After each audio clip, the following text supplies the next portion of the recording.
I have white, and I'm going to start with the pawn to e4. My opponent plays e6, the French defense. So we're going to play d4. We're going to take the center, and normally he'll support the push to d5. And that's what he does. So here, it's a crossroads. I have the choice between the advance variation, the exchange variation, or the classical protection variation. Well, here, I'm going to play the advance variation. I move to e5. So this deprives black of the f6 square for their knight and the d6 square for their bishop. Nevertheless, my structure is going to be exposed to attacks at the base. You see, c5 is played, so I can play c3 to consolidate. But there will be attacks like knight to c6, queen to b6 to increase the pressure on d4. And the queen on b6 puts pressure on the pawn on b2 so that my bishop can't come to defend properly. So, knight to f3. And my opponent plays knight to c6, increasing the pressure on d4. So he attacks 3 times, I defend 3 times. But in reality, the opponent will be able to bring in a 4th attacker with the maneuver knight e7, knight f5, or even knight h6, knight f5. Because on h6, he won't fear me taking his knight, since he can capture the intermediate pawn on b2 by attacking my rook, and only then take the knight. And so I'm going to have a problem, because when there are 4 attackers on my pawn, how am I going to bring in a 4th defender? I won't be able to play f3 because of the loss of the pawn on b2. So I'm going to immediately organize myself to defend this pawn on d4 by playing a3. We're going to ask ourselves how a3 will help defend d4. Well, quite simply because I'll be able to play b4 afterwards. And after the captures, my bishop will then be able to come and defend the pawn on d4 because the pawn on b2 will no longer be hanging. It will be protected by the pawn on a3. You see, my opponent plays bishop to d7. And now I can play b4. And after the captures, my bishop will be able to come to b2 or e3 to defend the pawn on d4. My opponent does queenside castling. Now that's quite unusual, but it does happen sometimes in French defenses that the opponent does queenside castling. Black can sometimes be reluctant to do kingside castling because the pawn takes the square of the knight on f6, so there isn't that defending knight. And the bishop can immediately find itself on the attack. With the other bishop, the one on c1, which can sometimes also become active. So in this position, I'm going to develop my bishop, kingside castling, and then look for attacks against their king. Now, my bishop, I don't think I can put it on d3, since there would be a problem protecting the pawn on d4. The bishop would block the protection from the queen. So I'm going to play bishop to e2, then kingside castling. I also need to get out of the battle zone and connect my rooks. My knight can look to go to c3, then a4, attack their queen, and possibly enter on c5. They play king to b8, moving their king away, stepping off the green file and leaving the square for the rook. Of course, so I castle. And there you have it. We have a position with opposite castling where now the goal will be to launch an assault against the opponent's castled position. They play knight to h6, and so they give me the opportunity to play bishop takes knight. In the opening, I mentioned this capture and the possible response. For black with queen takes b2, here obviously the pawn is on b4, so they can't do it. Now, I'm not sure if I'll play bishop takes because after pawn takes, it ultimately opens the file for their rook. I think I'll rather play knight to c3, and the idea is then to be able to put the knight on a 4, attack their queen, which doesn't have many squares, but it does have one, the c7 square. There aren't any others. The bishop is against the white squares and the pawn, the black squares. But then my knight on a 4 can come to c5, and in case of a capture, recapture with the b pawn to open the b file, an attacking file. So there you go, knight f5 is played, it attacks the pawn d4, and I'm thinking of playing knight a4. That way their queen will no longer participate in the attack on the pawn d4. I can also play bishop e3. With knight p1, pawn p1, that reinforces the pawn d4. But I'm going to play this idea with knight a4. So the bishop controls the white squares, the pawn, the black squares, the knight, the black squares. So he only has the square c7. Then I go into c5. My pawn d4 is for now defended, just barely, but it's defended. He can't chase my knight away with the b6 push because the knight a6 creates a fork.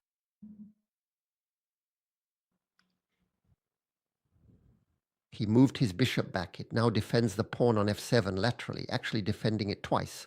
If I try to play king g5 to attack f7, it doesn't work anymore now. After the b5 push, his knight could have the a5 square. I'm not sure it's very good for me to do that. Now, after a move like king g5, well, not right away because I need to deal with the defense of the pawn on d4, but there could also be double captures on e6. King takes, pawn takes, king takes e6. I'm sacrificing a knight for 2 pawns, but then I have the fork with the queen and rook, so I also win the exchange. That could be interesting. So I'm also considering the move bishop g5. Why am I considering this move? He's having trouble playing 6. First, I'm controlling the square twice, and on top of that, it weakens the defense of the pawn on d6. Then I'm attacking his rook. Now it's true that the rook can go to c8, and that's what bothers me a little. Because actually, after bishop g5, I'd be happy if he could play bishop e7 and exchange the bishops to leave him with the bad bishop. Since he has the structure on white square, it's the bishop on black square, the best bishop. But after bishop g5, rook c8, and in the end, my bishop is going to get attacked by h6. Maybe it's not that interesting, you see. Otherwise, of course, I have moves like bishop 2, bishop e3, freeing up the c1 square to place a rook opposite his queen. So, of course, that's interesting.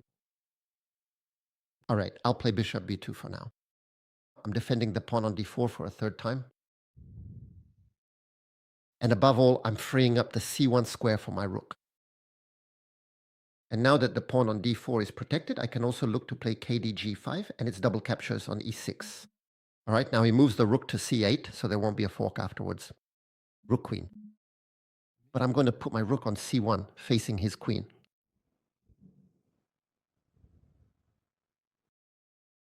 That could threaten some moves, like b5. And if the knight moves, knight takes on e6, and in a single move, the rook attacks his queen. Or knight to a6, check by the way.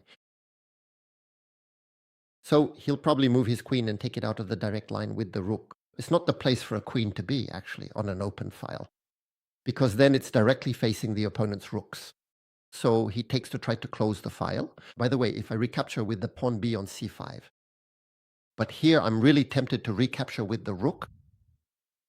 I'm also interested in recapturing with the pawn. Actually, all 3 recaptures could interest me. So recapturing with the pawn gives me a majority to go attack his king. It also gives me the d4 square for my knight, but it weakens things. The defense of e5, although the bishop and the knight are still defending it, if I recapture with the rook, what is he going to do? He can push my rook back with b6, but I retreat, and I'll always have that b5 threat. Well, I think I'm going to recapture with the rook. Now we have the threat, b5 immediately. Now, I also need to bring the fight onto the black squares, because there's the particularity of the imbalance in the pieces. I have a bishop on a black square. He doesn't have one anymore. Unfortunately, the pawn structure is currently quite fixed on black square. So how can I try to free my bishop on a black square? Maybe I need to manage to play moves like bishop c3, b.5 to chase away the knight, a4, put the bishop on b4, or else immediately b5, a4, bishop. A3, try to get into d6 at some point, possibly after having chased away the knight with the g4 push, by the way. Because if the bishop gets to d6, that could be very interesting. In any case, the bishop can't be effective on this diagonal, so it will have to operate on this one by playing a4, b5. Better to play b5 than a4. So those are the threats that are going to come. There you go. He plays b6, so my rook is attacked. It has to move back. Well, it's not easy to know where it should retreat, because on c3, it will get in the way. The bishop, the role of the bishop in defending d4 and on c2. Careful, he might look for moves like bishop to a4. At some point, so I'll retreat to c1. I'll avoid putting my pieces on white square. So here we're still threatening b5. There could also be moves like bishop a6 to take possession of the file. But really the idea of b5, besides the fact that there is a tactical problem on his queen, the idea of b5 is to be able to play a4 and bishop a3 and then make my bishop appear on d6. The knight is defending, but as we said, it can be pushed back by g4. I can also try to eliminate this knight at some point with my own bishop. But here, the question that arises is, once he moves his queen, am I going to play bishop to a6 first or b5 immediately? So he plays queen to e7.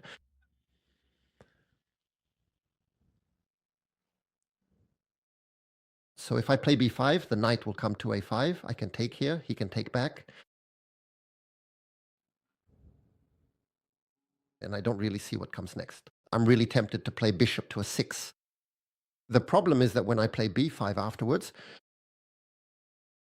my bishop is going to have a lot of trouble moving. To be completely honest, I'm also considering bishop c3. That way I play b5. If he comes to a5, we can break his structure and immediately play bishop to b4, by the way. I think I'm going to play like that. And I keep the options of bishop to b5, bishop to b6 for later. We'll see. So bishop c3 with the threat of b5 and bishop b4 immediately to attack his queen, which has placed itself on a black square. And now he has to be careful about a lot of moves. You see, he has to calculate moves like bishop, a6, like the b5 push, maybe even g4. His knight lacks squares. It only has the h6 square. That's enough. It attacks my pawn on g4, but I can play h3. And at least for now, his knight is out of play. But I've weakened the defenses of my castling a bit. He plays f6, engaging the fight on the black squares, a color that still gives me trouble. So here I look at bishop a6, rook, c7, b5, the knight moves, bishop b4, I attack his queen. He can also take my rook by attacking my own queen. I can take back and have the open file, or else I play bishop a6, rook there, b5, the knight moves. So bishop b4, he can take, I can take back and his queen remains under attack. That could be interesting. I really have a question about this move. Time 6. You see, it's interesting for her to attack his king anyway and take control of the file, but I feel like there's a risk that after b5, my bishop might not be able to play at all, actually. That's the problem. But I'm still going to play this line. So x6. I don't have much time left, but there's a 10-second increment added with each move. It's a 10-minute game, plus an increment, a 10-second bonus. So the rook on c7, I play b5. The knight retreats to the d8 square. Now I play bishop b4. My pair of bishops here is starting to become very active in a really interesting way. In my opinion, he's going to take my rook here, after which I'll recapture and let his queen attack. And the idea then is to force his knight to leave and have bishop on d6 with check. And we'll also have queen to c8 mate coming soon. So right now he has a lot of problems defending his king. My bishops are like needles and are going to sting him deeply. I'm never afraid of a capture on e5 since that instantly activates the knight. So the problem after rook takes, queen takes is that his queen is attacked. I'm threatening mate. He could play queen c7 and I wouldn't have bishop d6 right away because of king f3. That's what's bothering me a bit. I should have pushed back. Maybe his knight with g4 earlier. It's difficult to get the exact sequences. That's what makes the difference with very strong players. It's that they have the ideas, but in the organization of their calculation, they're very precise. They know how to spot the small nuances, the little differences, the in-between moves. Well, after rook takes, queen c7 takes. I can also simply move my queen to b2, for example, and I'm still threatening to chase his knight, to enter on d6, or to bring my rook back into the fight. So that's what's happening here. He takes and his queen is attacked. He's probably going to play against me. Queen c7. No, he plays queen d7. He is very careful and really doesn't want to run into any unexpected problems with that d6 square.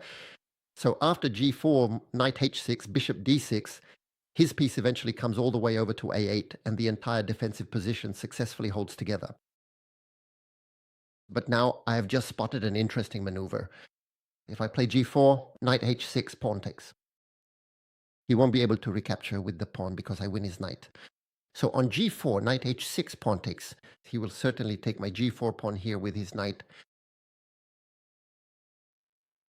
But then queen f4, check. I attack his knight, I attack his king.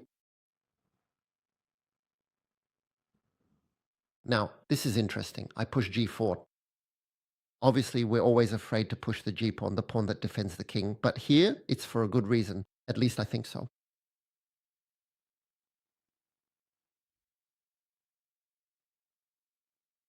Now, we can try to activate the queen along this dark diagonal. You see capture. And if he takes on g4, queen to f4, check, he loses his knight. And the arrival of the queen on f4 with check frees up the c1 square so that the rook can come in threatening after rook to c8. So he takes here queen to f4 check, and now he might resign, realizing he's losing his knight. Ah, I didn't see that. The queen defends,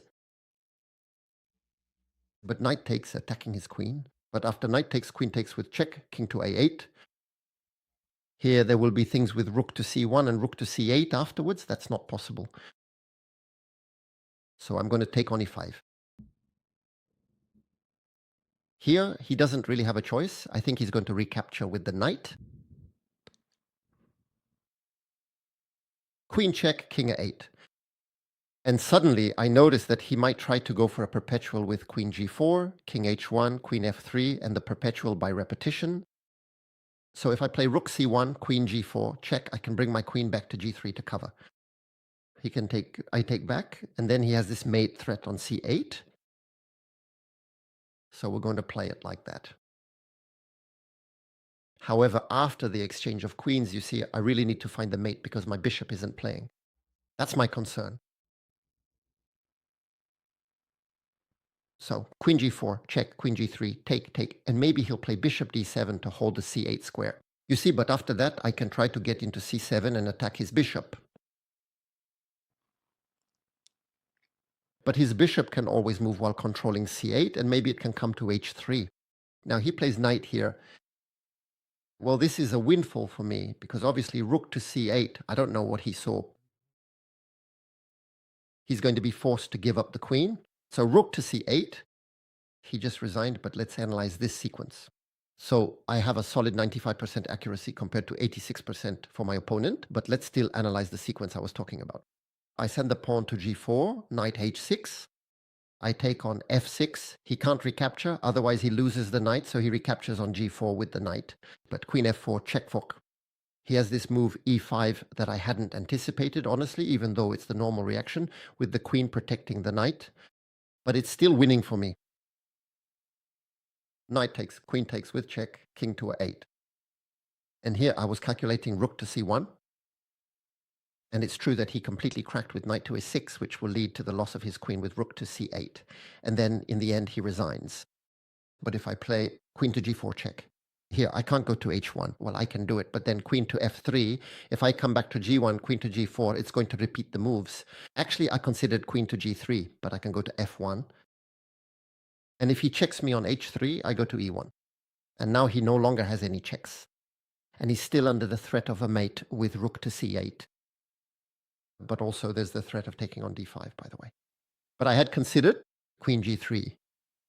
And after the exchange of queens, I thought, hey, the bishop can come to d7, control the cage, maybe enter c7. It can always move to control the square. If I play bishop to b7, check, I lose my piece. There's only the knight.